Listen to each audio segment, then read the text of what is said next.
Okay, I'm reading the second half of The Girl, the King, and the Rainbow Doors. We ended with this page where, let's see what had just happened. A strange creaking sound fills the air as something once sealed opens. First one, then another. The doors are opening. As dawn breaks, hints of sunlight shimmer down into this once deserted courtyard. I know the king himself will come. He sent the forest maiden here first.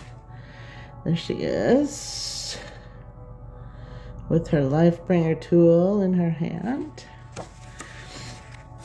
I love being allowed to help open these colored doors using the tool Lifebringer that the king gave me. And here's the picture on the next page. It says open. Open. Walking silently through the courtyard, waving my Lifebringer with a flourish. In the stillness, I speak one word, open. More slight creaks of sound are heard.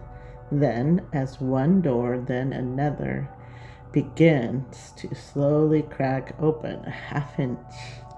A shift in the atmosphere comes as slowly daylight grows. Doors that had once been closed for centuries begin to open, and light discovers the inside. Then the waterfall fountain begins to flow. I hear a low humming sound. Here's the waterfall beginning to flow. I don't know if you can see the water coming out of it. The fountain is waking up. With anticipation, I wait. And the last words were a low humming sound. Then the stillness is met with a gentle, deep hum. And this is the picture for that page.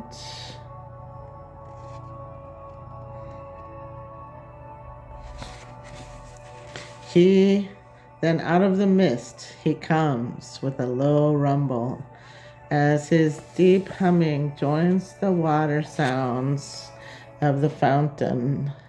The Lion of Judah appears. The Lord often appears to me as a lion. He is majestic, fearsome King, and Lord of all. He is here.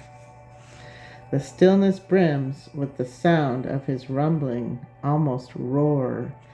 His deep humming joins the water sounds of the fountain.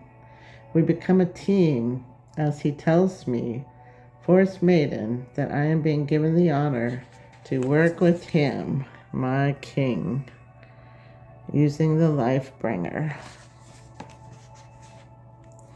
So as I follow my king, he turns and releases a slow and steady roar that seems to fling each door wide open.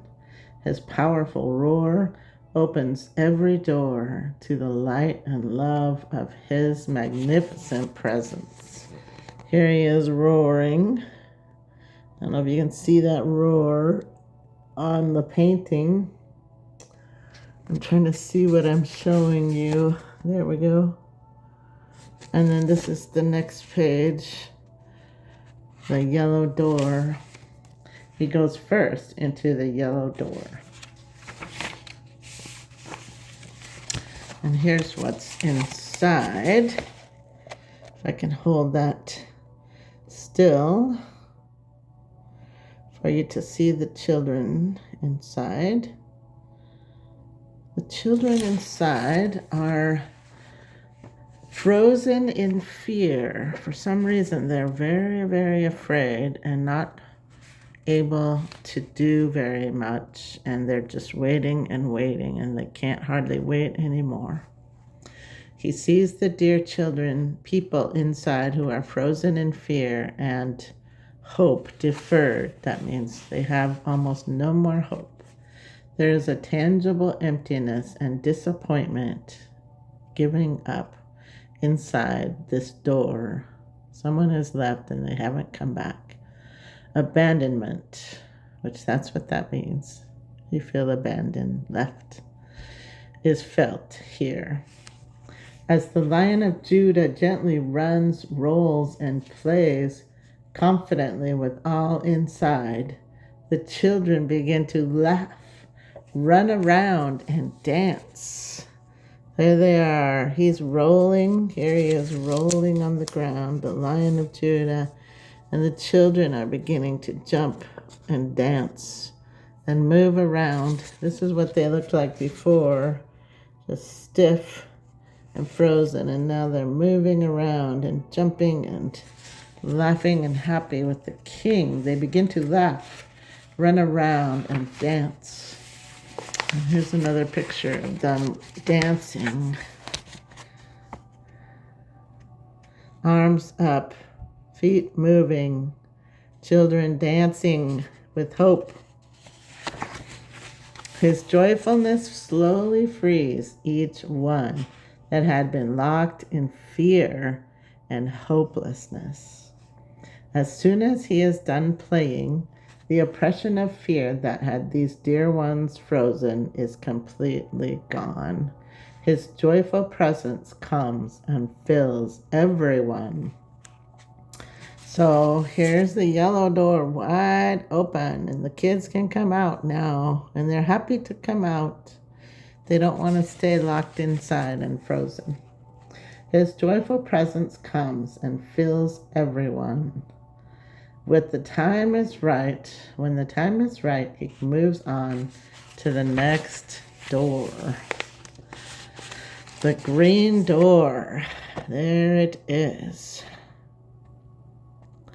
The green door awaits his filling, so he's going inside to heal. Sickness has held the children captive in this place, and sorrow and sadness have clung to them in the form of illness. They have been sick for so long, they do not remember being well. And here's 4 children in their beds, their sick beds. I don't know if you can actually see them all, but they're all laying down in their beds. They've just been sick for too long, and they don't ever feel like they're ever going to get up. He comes near to the little ones and breathes over them. His breath opens up their lungs. Trust and healing peace flows into them. As he breathes on each one, their illness leaves. True health begins to emerge. His healing breath releases deep, abiding peace.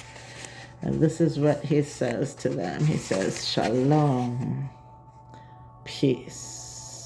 That's what that means, Shalom in Hebrew. The lion gently removes all heavy burdens. They begin to climb out of their beds. Health comes back into the children with joy and peace at the center of their beings.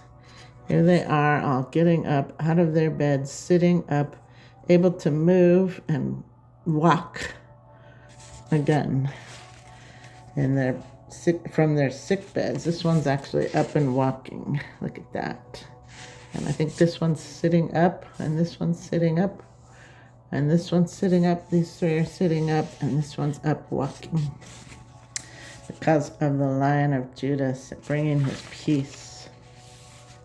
As each person moves to the gentleness of his voice, he then is ready to go into another room, and the green door is open, and the children can come in and go out. They can go out. And into the next door, he moves, the purple one. So he's done 2 doors, and he's going into the purple door. And there's also children in there that have need of his healing. And we are going to find out what the purple and red doors have that he fixes and heals when I read to you next time. I guess we're going to do this in thirds, not halves, because it's getting too long. So I'll see you when we read the 3rd part on page 46. Okay. Next time.